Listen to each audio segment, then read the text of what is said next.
हाँ बोला देखिए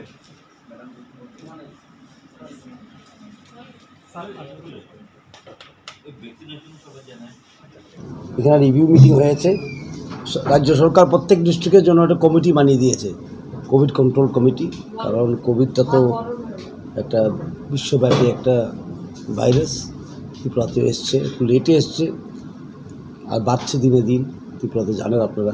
সুতরাং এটার মোকাবেলা করার জন্য বিভিন্ন পদক্ষেপ কী হবে না হবে, কি করা যায়। তো আমরা স্টেট লেভেলে করেছি একটা কমিটি, ডিস্ট্রিক্ট লেভেলে, ব্লক লেভেলে, আপ টু ভিলেজ লেভেল, এবং state level to village level committee হয়েছে। সর্বস্তরে যেমন আমরা মোকাবেলা করতে পারি সর্বশক্তি দিয়ে কোভিডকে, এর জন্য বিভিন্ন স্তরে কমিটি গঠন হয়েছে। কমিটিতে আছে আমাদের সভাধিপতি, আমাদের এমএলএ সুভাষবাবু এবং বীরেন্দ্রবাবু, ডিএম তো আছেন, ডিএম আছে, এসপি আছে, চিফ মেডিকেল অফিসার আছে, সবকে নিয়ে কমিটি গঠন করা হয়েছে। এবং করোনাটা আমরা খুব বিশেষ চিন্তার ব্যাপার, কারণ ত্রিপুরাতে এসছিল লেটে, সেটাকে মোকাবেলা করার যদিও আমরা খুব ভাগ্যবান, আমাদের রিকভারি রেট খুব ভালো, আমাদের প্রস্তুতিও খুব ভালো হয়েছে বলে আজকে আমরা মোকাবেলা করতে পেরেছি। আর সিপাহীজলার তথ্য আমি দেবো, কারণ সিপাহীজলারই মিটিং এটা। এখানে 1227টা পজিটিভ কেস আছে মে মাসের তথ্যই দিই, কারণ মে মাসেই এখন চলছে। আর পজিটিভিটি রেট হলো 5.78, 12টা দুর্ভাগ্যজনক মৃত্যু হয়েছে। এবং প্রস্তুতির ব্যাপার বলতে গেলে প্রস্তুতি খুব ভালো এই জেলাতে। আমি ডিএমকে ধন্যবাদ জানাই এবং সব আধিকারিকদের ধন্যবাদ জানাই, ওরা ভালো প্রস্তুতি নিয়েছেন। প্রত্যেকটি অ্যাম্বুলেন্সে আমরা কি করেছি, অক্সিজেন ফিট করা আছে। সুতরাং যদি কোভিড সেন্টার থেকে নিয়ে যেতে হয় হসপিটালে, অক্সিজেন দিয়ে নিয়ে যাওয়া যাবে। 23টা অ্যাম্বুলেন্স আছে মনে হয়, 23টা অ্যাম্বুলেন্সই আমাদের কি আছে, অক্সিজেন ফিট আছে। আর একটা 101 আছে, এরপরে একটা 101 আছে যেটা লাইফ সাপোর্ট সিস্টেম ফুললি আছে। সুতরাং পেশেন্ট নিয়ে যাওয়ার জন্য আমরা প্রস্তুত, হসপিটালে নিয়ে যাওয়ার জন্য। এবং 325টা আমাদের কোভিড কেয়ার সেন্টারের বেড আছে, মজুদ আছে। সেখানে প্রায় লালসিংহপুরাতে কিছু লোক আছে, কতজন আছে এখন? 100 বেড আছে লালসিংহপুরায়, মাত্র 26 জন আছে। এবং 100 আছে মনে হয় সোনামুড়ায়। না 100 কোথায় আছে? আর একটা আচ্ছা আমাদের পঞ্চায়েত রিসোর্স সেন্টার ওখানে একটা আছে। এবং একটা আমরা খুলছি এখন কি বলে ট্রাইবাল এরিয়াতে, জাম্পুজলায়। তো 325টা বেড আছে আমাদের সিসিসিতে। এবং ডিসিএইচসি, কারণ কোভিড লড়াইয়ের জন্য 3 স্তর করা হয়েছে ভারত সরকার থেকে। একটা হলো কোভিড কেয়ার সেন্টার, যেটাতে যারা মাইল্ড যারা থাকে সেখানে থাকে ওরা, সেখানে অক্সিজেনের ব্যবস্থা করা আছে, খাওয়া দাওয়ার ব্যবস্থা করা আছে, ক্যারাম বোর্ড আছে, মানুষজন সময় কাটাতে পারে, টিভি দেওয়া আছে, খাওয়ার সুব্যবস্থা আছে। এবং এই হলো প্রথম ধাপ, হলো সিসিসি যারা মাইল্ড।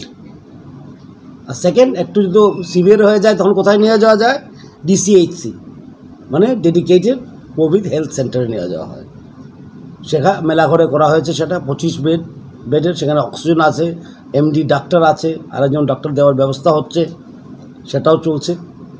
এরপরে যদি আরও খারাপ হয়ে যায় ব্যবস্থা, তখন আমরা কি করি, ডেডিকেটেড কোভিড হসপিটালে নিয়ে যাওয়া হয়, ডিসিএইচ বলে সেটাকে। সেটা আগরতলায় আছে, জিবি এবং টিএমসিকেও করা হয়েছে, এখন আইজিএমকেও করা হবে। সুতরাং এখান থেকে কোথায় যাবে, বেশি খারাপ হয়ে গেলে এখন আগরতলা কোথায় জিবিতে চলে যায়। আমরা চেষ্টা করবো সেটা টিএমসিতে নিয়ে যাওয়ার জন্য, কারণ সময় কম লাগবে আরও। কারণ এখন সময় তো জীবন না, কোভিডে যখন আক্রান্ত হয় আরও সময়টাই সবচেয়ে বড় ব্যাপার। তো আরও কাছাকাছি হবে, টিএমসি নিয়ে গেলে আমরা চেষ্টা করবো এখান থেকে যেমন টিএমসি যায়। আর এখানে ওয়ার রুম খোলা হয়েছে, যারা হোম আইসোলেশন আছে, বাড়িতে থাকে কোভিড হয়েও, মাইল্ড, দরকার নেই যাওয়ার কোথাও, ওরা বাড়িতে থাকবে। এবং বাড়িতে ওরা কেমন আছে না আছে, খাওয়া দাওয়া কেমন হচ্ছে, কষ্ট কী হচ্ছে, অসুবিধা কী হচ্ছে, সেটার জন্য আমরা খোঁজখবর রাখার জন্য একটা ওয়ার রুম খোলা হয়েছে বিশ্রামগঞ্জ স্কুলে। আর এই ওয়ার রুমটা খুব ভালো, 24/7, মানে দিনে রাত্রে চলে, আর সপ্তাহে 7 দিনই চলে। সুতরাং সেখানে শিক্ষকরা আছেন, যারা ফোন করে, যারা বাড়িতে থাকে ওদেরকে ফোন করা হয়, আপনারা কেমন আছেন, কি অসুবিধা আছে, এইসব ডাটাগুলি কালেকশন করা হয়। এবং আমি এখন আজকের এই মিটিংয়ে কী সিদ্ধান্ত হলো, যে আমরা এমএলএ সাহেবরাও যেমন সহযোগিতা করেন, ওরা করবেন। বিশেষ করে সুভাষবাবু, বীরেন্দ্রবাবু ছিলেন, ওরা বলেছেন আমরা সব জায়গায় সহযোগিতা করব ভ্যাকসিনের জন্য। কারণ ভ্যাকসিন যেমন লোকে নেই, অনেকখানে দেখা যাচ্ছে ভ্যাকসিন নিচ্ছে না লোকে, একটু কম ভ্যাকসিনেশন হচ্ছে, মানুষ আসছে না। জোর করে তো ভ্যাকসিন দেওয়া যাবে না, তো মানুষকে সচেতন করা। তো ভ্যাকসিন দিলে এই যে কোভিডটা হালকা হয়ে যায়, চলতি ভাষায় বলতে গেলে আমরা বলবো এটা হালকা হয়ে যায়, এবং মানুষের জীবন বাঁচার সম্ভাবনা অনেক বেশি। সুতরাং ভ্যাকসিনেশনটা একটা বাঁচার উপায়। এবং আমাদের এখানে এখন করোনা কারফিউ চলছে, এবং সেটাকে পালন করা, সেটাকে খুব নিয়ম মতো পালন করা, মাস্ক পরা। অনেকখানে লক্ষ্য করা যাচ্ছে দোকানদাররা মাস্ক পরছে না, খরিদ্দাররা মাস্ক পরছে না। সেই মাস্ক পরাটা নিজের জীবন রক্ষা করা এবং অন্যদের জীবনও রক্ষা করা। যেমন নিজের জীবন রক্ষা করা, মাস্ক পরলে অন্য জীবনে রক্ষা করা, সেটা একটা আমাদের নাগরিক দায়িত্ব। তো প্রাণী যদি না থাকে, ব্যবসা কী করে করা হবে? সুতরাং আমার একটা আহ্বান থাকবে সবার কাছে, মাস্ক পরা। বাজারে যাওয়া, মানুষ বাজার যেতে হয়, ওষুধ কিনতে যেতে হয়, সবজি কিনতে যেতে হয়, মাছ কিনতে যেতে হয়, মাস্কটা পরে যাওয়া। সেটা খুব কষ্টকর কাজ নয়, সারা বিশ্বে করছে, আমরাও করতে হবে সেটা। সেটা ছাড়া উপায়ও নেই।